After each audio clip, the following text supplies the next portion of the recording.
for Daily Dose of Hope, day 232. So I've been coming on for about 232 days now, almost consecutively, since February to give a daily dose of hope. And you may ask yourself, what is a daily dose of hope? And it's just that, just a daily dose of hope. Because the energies in our planet are picking up, and we're entering, and we have been in a very low budget film where things are very, very insane and everything, nothing really makes sense. And we're in the process where everything that was hidden is being revealed. And it can be at times shocking, but just to understand that there's nothing to worry about, that you all are okay, and that this is just a part of the process. This is one of the things we came down here for, to kind of help this process, help this time where people are going to be freaking out about what's going on more and more. And if we're able to kind of hold that middle point, then we can maybe help out a bit.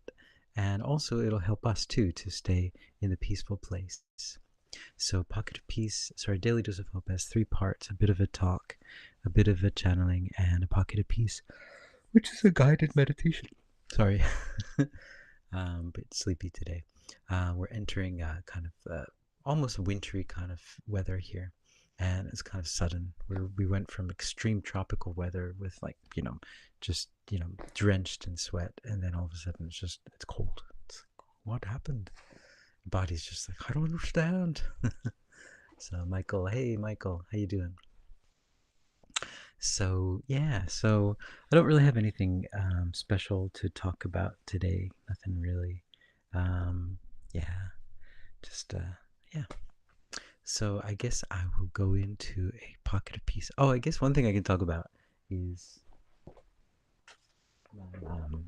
this piece that I wrote a long time ago. I'm gonna have a concert for it. It's in kanji. It says Ningyo Hime, which means the Little Mermaid. I wrote this piece about 10 years ago, and it's like an hour-long piece for string quartet and puppets and a narrator. And yeah, and it's going to be next month, the 15th. So if you're around in Japan, you should come see it. I don't know if anyone from Japan's watching, but it's that's one thing that's happening. I'm kind of happy about this. It's I think the piece was successful. There's a lot of things I'd probably change now, but it was successful for the time that I was in. And yeah, it's like an hour-long piece. It's a evening length work, and if you're interested, there's even there's this famous Tokyo puppeteer who made the puppet. This is the Little Mermaid here. And what's funny about this is that I didn't realize it when I was given the commission to write this piece, but it was directly related to my life. Like, at the time, there was something. This story is very, very much almost exactly what happened to someone in my life at that time. And then recently, I was given by the same. It's just a group, a puppeteer and this violinist friend of mine, and I just finished writing The Happy Prince, so the Oscar Wilde story, and that's going to be set same idea, string quartet and puppets and a narrator. And The Happy Prince too became one of my stories, like a story of my life as well. So it's very interesting how these things come up, and you don't realize it. You're like, oh, Happy Prince, okay, whatever, just, and then you're like, oh, right, that's why this happened. And interesting how things like that happen. And Michael said, did you have your concert? Yep, I had my concert on Saturday, and it went better than I thought. It went much better than I thought. Not perfect, as, yeah, usually concerts never go perfect, but it was almost a full house, and that was good. And yeah, it was good. It was very intense. It's kind of different from doing a sound bath, because with classical music, especially with, well, classical music, everyone has all these preconceived notions about what it should be like, what you should be dressed in, how you should talk, all these different things. And so there's so much pressure from every single, and you can never get it perfect. And I'd never want to get perfect. But sometimes audiences can be very, yeah, Like it's like when the horses are going in, what's the word? Like Central Park, the horses always have these blinders. So if they see everything that's going on, it's just going to confuse them. So a lot of times, people in classical music concerts have these blinders on. It should be like this, and you should do this, and you should do this, and you should do this. And that's what I never really liked. I love classical music. I love the storyline. I love all that stuff. Really don't like all the other stuff. Everything else is just like I can do without all the the image that it has and all the ideas around it. And classical music is, it's supposed to be elite and all these sorts of things. And yeah, I really don't like that was created around classical music, that whole idea. And because there's so much beautiful things, so many beautiful things that can really move you and change your life. And but then they put all these things around it, so people are just like, hey, I don't want to go into that world. That's just ugh, people are just so conservative and and exactly, I think that's also by design too. I mean, my connection with classical music was never really like that. I just used to like, I used to live in, rural kind of countryside. I used to go to the library all the time and just like, uh, and get records and things like that. And I was really into Chopin. I would listen to Chopin like all the time. And I didn't really have any like connection to like classical music world or anything like that. It was just like, this music is great and it speaks to my soul, and that's my image of classical music. It's like music that speaks to me, it's like reading, it's like listening to a novel. So that's always been my thing. So whenever I get into these situations where everyone's like, no, it should be like this and you should dress like this, it really bothers me. And that's one of the reasons I guess I like being a composer. That way I don't have to, I just write the piece and just, all right, play it. I don't have to deal with all the other stuff. um but yeah, it's unfortunate. If only classical music could be like folk music, like people could just approach it that way. It'd be so cool, it'd be so nice. People would just go out, I'm just going to go to a concert and just listen to something, and yeah, I think people would be so much more moved by it. But anyway, anywho, um so yeah, thanks Michael, and hey Kathy, and hey Patrick as well. So yeah, got a little sign line there. But yeah, so music, right? Music is very powerful. I find, like, especially like with classical music, there's so many different levels. There's so many different eras. It's not just Mozart and Beethoven, but it's also the Renaissance era, the Baroque era. All of these, the Romantic era. Beethoven's a bit of that. There's so much stuff. And it's just one word.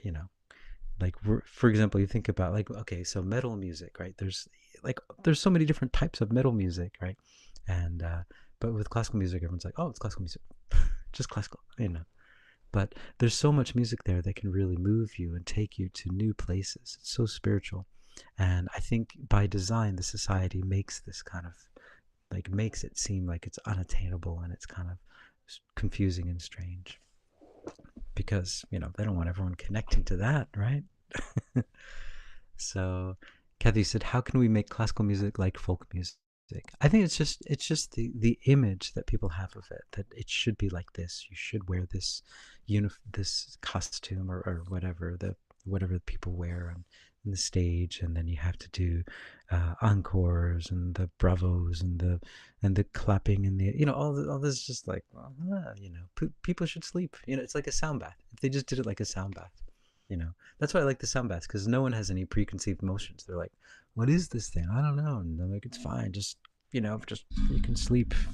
And it's cool. I don't have to worry about no one knows what to expect, and so it's good. I like that. I wish all music was like that. TT Tracy says Chopin nocturnes are my favorite. Mine too. Yeah, I listened to the Chopin nocturnes so much that I can't listen to them anymore. It's like the Beatles. When I was in grade school, I was listening to the Beatles all the time. I can't listen to them anymore because I listen to them too much. Hmm. So I mostly listen to chamber music, simple, relaxing. Yeah, me too. I like chamber music as well. And Kathy, yeah, we got to make classical music every day. Make it every day. So yeah. Um, so now I'm going to go into a channeling and let's see what they have to say for today, October 30th. We're approaching the 31st, which is known as Halloween, but it's also Diwali, which is the Indian festival of light triumphing over darkness. So I love that. I love that they're on the same day. It's just like, yeah, light's winning. Um, yeah, so, all right, let's go into a channeling. Here we go. Greetings, we are Esmeralda, and we're here, and we're here, and we're here. And we're here to bring through a message to all of you, a message that there is really, truly nothing for you to be worried about. There's really nothing to really be thinking about in that sense as well. Although there are many things to think about, there's really nothing to think about. You go throughout your days and everything seems to be moving in such a random way. Everything seems to be happening around you, but understand that nothing that happens to you is random, that everything is all a part of your plan for yourself, and also the co-creation that you're making with everyone else around you, that everything that is happening is part of the plan. Sometimes you just have to trust the plan. Sometimes you just have to sit back and let it take its course and just let the ride take you. Sometimes you just have to stop worrying and just let it go. Let everything go and start moving in the direction that you need to go. And that is what is happening now. You are starting to move into the direction that you need to go. And that direction is the direction home, the direction where all is free for you, where you can move into the places that you need to go without thinking so much, without worrying so much, without going into these different polarities, into all of these different emotions. You can just approach what it is that you're doing and move in the way that you need to move. All right. All right. I got some interference there. Someone was kind of playing with my head. I don't know who it was, but yes, got some interference. That happens sometimes. But yeah, so Esmeralda. And someone kind of, I found this interference thing, it's really interesting. I used to get it. I got it a lot when I used to do, when I was doing the Reiki, when they're opening up the Reiki stuff too, I could feel that stuff when people are kind of working around here on the crown chakra. Um, Judy say, I'm just here for the ride. Yeah, yeah, right. We just kind of sometimes just have to let go and just let it. It's all gonna work out. It's not that we have to give up or anything like that. We're doing all the stuff we need to do, but we just need to kind of like not overthink it. Just do what we're doing and listen to the guidance and just follow it and just it's all gonna work out. It's all gonna go the way it needs to go. But we just need to just trust, right? Just trust it a little bit more. I know I keep asking my kids the same question over and over and over and over and over again, and they keep telling me the same answer. It's like, but aren't you gonna tell me a different answer this time? Like, no, no, it's always the same. And my answer is always, wait. It's like, what? I don't want to hear that one. I want to hear a different answer. I don't want to hear wait. I want to hear, go. But just wait. And so it's a difficult one for patience. But yeah. And I mean, again, you have a choice of not following guidance as well, you know. And guidance is just there to keep you on kind of like this like steady path. But sometimes, you can, if you want to go off the path, all going off the path can be a bit wild. And they call it in Japanese, what is it, the harambanjo, and what's the word in English? I'll be like, those well, maybe some of you might know, some of you might not know. And maybe, I don't even know it's on anymore. I'm in Japan. I don't get VH1 or anything like that. But VH1, they used to have this. VH1 was a music channel that came out after MTV came out. And so VH1, they used to have these things called Behind the Music, and they were documentaries about rock stars. And they would always start out, with their fame and how like this rock star is so famous now, but then everything changed and his world went dark, and so that was always a part of it. They'd always have that one part, and then in the end everything got better. But so when you go off the path, that's where you kind of go into those kind of crazy areas, and then just come back. You're like, oh, okay, right. So Judy says, I'm really curious with all the activities next week in the US and what filters over to you in Japan. Uh, the whole world is watching what's going on in the US right now. The whole world is following it. The whole world has been following since 2020. And the whole world sometimes knows more about it than sometimes I think a lot of people in the States do. Like, I mean, everyone knows so much about what's going on at the moment. It's yeah, the whole world is following it. I know people from all over the world here too. They're just talking about it. It's the biggest thing. This is the grand stage. This is one of the very important things that are about to happen on our planet. Um, so yeah, I think everything filters through because we're not relying. No one's really relying on the news anymore. Everyone's social media, and they get even the news is the picking up a lot of it, but still yeah, a lot of people are really aware of what's going on. I don't know. I guess I guess that's just the people around me maybe. But I know that there was a big rally here in Tokyo a few weeks ago. Just I didn't even hear about it until afterwards. But yeah, stuff is happening. Stuff is happening. It's really big. It's really interesting. I don't know. What usually happens though here is that this is a very I don't know how to describe it. No, I don't. Yeah, uh, not my place really to say, but not in that sense. But things are just it filters over here in the sense that it's kind of like everything that happens in America is very very intense and very stressed, and then it just kind of filters over here in a kind of like a Disneyland version. I guess that's a way to explain it. Yeah. Mm.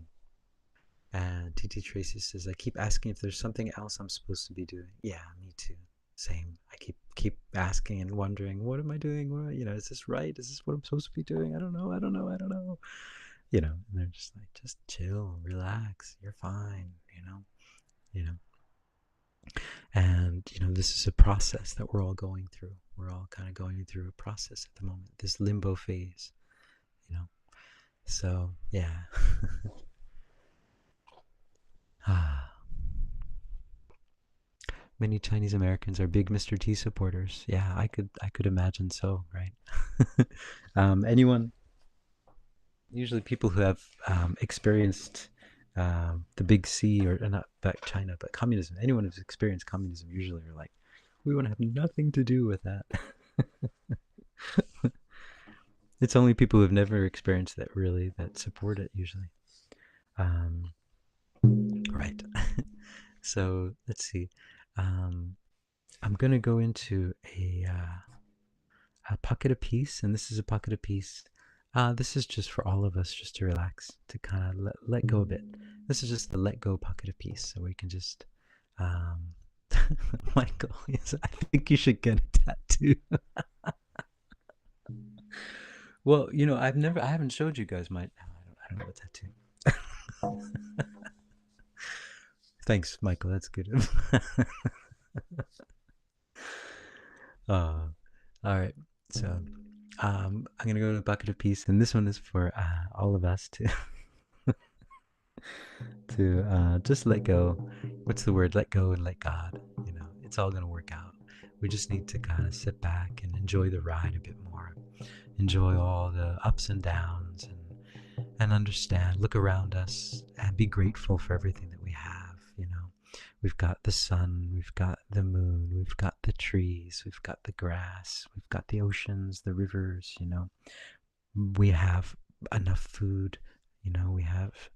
You know, so just be grateful, and then so let's go into a pocket of peace and just relax and just imagine that you are in a very relaxed place. You just feel so relaxed and so at peace, and you feel the light of unconditional love come in, which is your birthright.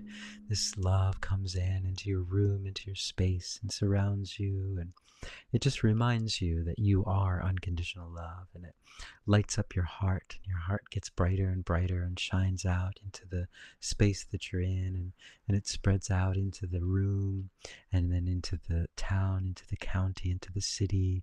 Love wants to expand. It's expanding out into the rivers and the oceans and all of the cities around the world and all of the people around the world, and everyone's just feeling this love. They're saying, you know what, I'm feeling love right now, and this love feels really good, and it just feels like I don't have to think about anything now. I don't have to worry, I just I do what I do, and I do what I've been called on to do.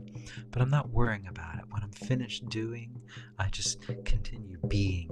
We got to start being more in this world, putting our feet on the ground and just enjoying the sunrise and the sunset and the moonrise, the moonset, and enjoying the oceans, the rivers, the wind, the water, all of these beautiful things, enjoying the fact that we have a place, on this planet, that we're here, and that we have unconditional love, that wherever we are, we're home.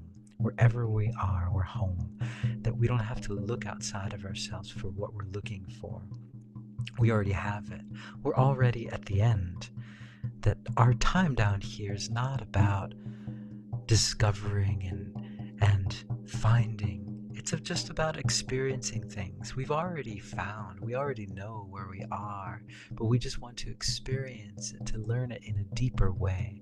We are already love, and the love is already inside of us, but we just wanted to have all these experiences to learn more, all these different mirrors to show us who we are in many different situations, all these plays that we're all acting out, all these roles that we're playing for all the people around us, father, mother, brother, sister, cousin, uncle, antagonist, protagonist, all of these roles that we're playing out for each other because we love each other. We love each other so much that we just decided to come down here and play all these different roles and just act it all out and forget that we're playing roles so that we can just learn about ourselves. But in the end, we're just playing roles. We're all one. We're all one. We're all love. We all love each other so much that we come down here and we play all these different roles. There's so much love down here. Once you close your eyes, you can see it. It's all love. All the stories are love stories. That antagonist is a story of love. If you really look at it, they love you so much that they're playing that role for you. They're doing that for you. They are your mirror. They are your shadow. What a wonderful thing. What a wonderful world we all live in. We're in love. The whole world is love. All stories of pain and fear and sadness and anger and loss are stories of love now. They're all love stories. We're sending out love into all the frequencies out there too. All those frequencies being broadcast by our towers all around the world, by our computers, by our devices. Those are love. Those are frequencies of love now. We've just tuned them all to frequencies of love, love, love, love, love, love, love. Everything is love now. All pain is gone. All sadness is gone. All fear is gone. It's all love. And we just realized that what we're searching for outside of ourselves has always been inside of us. We don't have to go anywhere to find it. We don't have to do anything to find it. Although sometimes if we do something else, it reminds us. But we don't have to. We can just look inside because it's right there. The love is inside of all of us. All right. So that's Pocket of Peace for day 232. I hope you're hopeful. Before I go, I just wanted to share something. Just something that just popped into my head again about the Course in Miracles, and so the Last Judgment. And I love the way that the Course in Miracles flips all these ideas upside down, like atonement, which is you have to hurt yourself because you're bad, is flipped upside down. It's at one-ment. You don't have to hurt yourself. You're one. You just have to realize that you're one. So that idea. But then the other one was that the Last Judgment. Everyone's afraid of the Last Judgment. Oh my God, I'm going to be judged by the Last Judgment, or on this planet, or all this stuff. But the wonderful way I think the Course in Miracles kind of flip the script is they say the Last Judgment is the last time you make a judgment. It's the end of judgment. It's the end of being in that judging state. And I love that. Just thought that was so great. That's the Last Judgment. It's the last time you make a judgment. How cool is that? And there's different interpretations of that. So you might have a different interpretation of that, but that was just my interpretation of that part of the Course in Miracles. So but yeah, Michael, yeah, thanks. I'm glad it helped. And thanks, Kathy and Michael and TT Tracy and and Judy and everyone else for joining in. And I hope you're hopeful. And yeah, I'm not sure if I'm going to get a tattoo. I don't really like painful things like that. Acupuncture I can do as long as it's not too painful, but needles. So I hope you guys are all hopeful. And I think I'll get one of those sticker tattoos, the ones that you can take off. And so I hope you guys are hopeful, and hopefully I'll see you all tomorrow. So ciao for now. You got this. You got this. We all got this. The universe has our back. All right. So ciao.